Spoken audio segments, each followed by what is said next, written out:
The heat was a physical assault. It was the tail end of August, and New York was holding its breath, trapped in a stagnant haze of diesel and humidity. For Hannah Rossi, the Grand Army Plaza Green Market was both a sanctuary and a battlefield. A sanctuary because it was one of the few places in the city that still felt real, a place of dirt, sweat, and honest labor. A battlefield because the crowd, thick and impatient, was a tide of shoulders she had to navigate. Hannah, in a work-worn grey tank top and cut-off denim shorts that showed streaks of sawdust on her thighs, threaded her way through with pragmatic efficiency. She was on a mission: peaches, the last decent batch of the season, and she-wolf rye bread. She wasn't here to browse.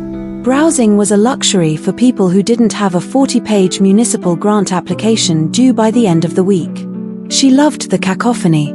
The bark of a vendor hawking tomatoes, tastes like candy, the hiss of a cider press, the high-pitched giggle of a child escaping their parents.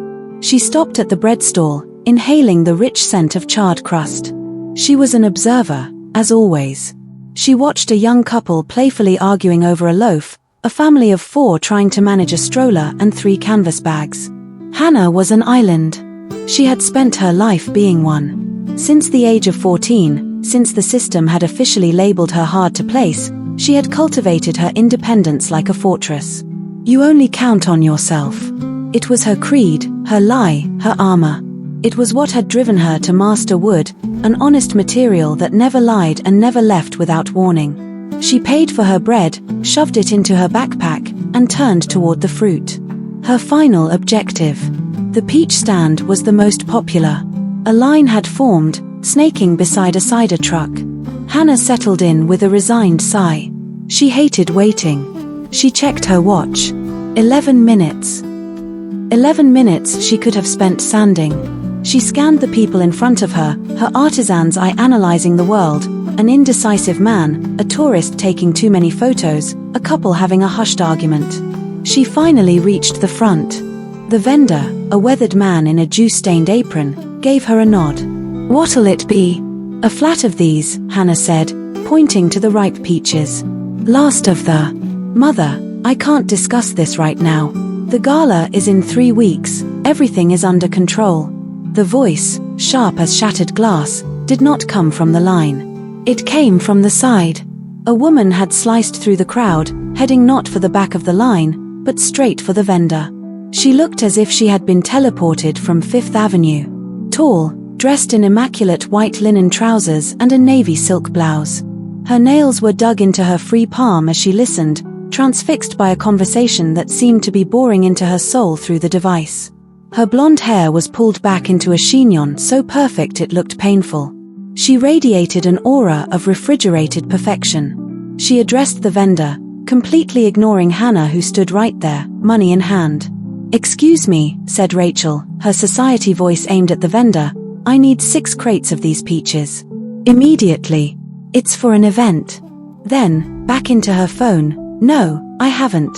"Of course," I confirmed the caterer. The vendor, impressed by her sheer nerve, and probably her handbag, blinked. Hannah froze for a second. The audacity. Privilege, pure and unfiltered. It wasn't even malice, it was the unconscious assumption that the cue didn't apply to her. "Excuse me," Hannah said. Her voice was low, but it had the grit of sawdust. Rachel didn't hear her, too absorbed in her two-front war. "Mother, I'm telling you I can't." "Excuse me," Hannah repeated, louder this time, stepping directly between Rachel and the vendor. "There's a line. I was next." The confrontation was a dead stop. Rachel, interrupted mid-sentence, looked up from her phone, startled, almost offended to be addressed. She turned to Hannah, an irritated retort on her lips. The collision was inevitable. It wasn't a mere bump. Caught off guard by the confrontation and her own sudden movement, Rachel, perched on delicate sandals, lost her balance. She dropped her phone to catch herself. The device, a slim black rectangle of glass, hit the asphalt ground with a dull, sickening thud. "Damn it," the woman hissed, forgetting her mother. She bent down, but her handbag, a structured tote likely worth more than Hannah's monthly rent, slipped from her shoulder. It emptied onto the dusty pavement. A designer lipstick, a patent leather card case, keys, and a small, worn, familiar brown leather wallet. Hannah's wallet. It must have slid out of the back pocket of her shorts during the collision. The blonde woman looked up from her phone, whose screen was miraculously intact, and saw the mess, then the wallet. The annoyance on her face was replaced by a sudden rush of shame. Oh, my God. Is this yours? I am so incredibly sorry.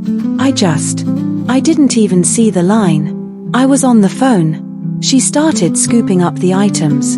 Hannah crouched down to help, ignoring the apology, her focus fixed on her wallet. It was the only thing her mother had left her. I've got it, Hannah said, her voice still rough, now charged with adrenaline. Their fingers brushed over the worn leather of the wallet, and a sudden silence fell, louder than the rest of the world. Breath caught in her throat, Hannah felt a current shoot up her arm, raising the hairs on her skin. It wasn't a thought, but a dull wave that submerged everything. The acrid smell of rye bread and diesel was swept away, replaced by a sudden scent of dry hay, wood smoke, and cold ash. Behind her eyelids, an image flared, sharp and brutal. A heavy boot caked with mud crushing a glowing ember into the dirt. Fingers closed around the paper to relegate it to the bottom of her pocket, a gesture so dismissive it was almost rude. And she melted into the crowd, her heart hammering against her ribs. She felt as though she had escaped danger. Rachel watched her go, the stocky, confident figure disappearing behind a jam stand. Her phone was still vibrating in her hand. Her mother. She pressed ignore. She stood motionless for a long moment, the déjà vu clinging to her like a spiderweb, no longer hearing the market's noise, only the deafening silence of recognition. 2 hours later, on the other side of the Williamsburg Bridge, Hannah Rossi's world smelled of strong coffee and turpentine. Her loft was a vast, open space on the 4th floor of an old textile warehouse. It was a cozy chaos that she had built with her own hands. Shelves made of reclaimed wood reached the ceiling, tools were neatly hung on one wall, and the center of the room was dominated by a huge solid maple workbench, currently covered with what Hannah hated most in the world, paperwork. You Googled her, didn't you? Alex Rivera's voice made her jump. He emerged from his own room, a corner of the loft separated by screens, holding 2 mugs of coffee. He wore a faded Ramones t-shirt and basketball shorts, his usual video game developer uniform. Hannah flushed. I have no idea what you're talking about. Right, Alex said, placing a mug next to her laptop. You come back from the market looking like you've seen a ghost, you mumble something about a woman in linen, and the first thing you do is power up the computer. Come on, spill it. Alex was her family. They had met at 17 in their last shared foster home, 2 basket cases who had sworn to make it. He was the only human being Hannah allowed to see her flaws. I didn't mumble anything, she said, taking a sip. The coffee was scalding, perfect. She bumped me. She made me drop my wallet. End of story. Aha. Alex smiled, perching on the edge of the table. So, Rachel Clarke? That's her. Hannah cast a guilty look at her screen. The search page was open. Photos of the woman from the market stared back at her, but this time on red carpets, at galas, with a fixed, professional smile. The headlines were dizzying. Clarke heiress takes reins of family foundation, the Clarke Art Gala, photos of the NYC elite, Clarke's Market, the East Coast Organic Empire. Oh, Alex said simply, his tone shifting from teasing to serious. Damn, H. That's heavy hitter stuff. Hannah slammed the laptop shut. It doesn't matter. It was just. She searched for the words. It was weird. When we touched. Weird how?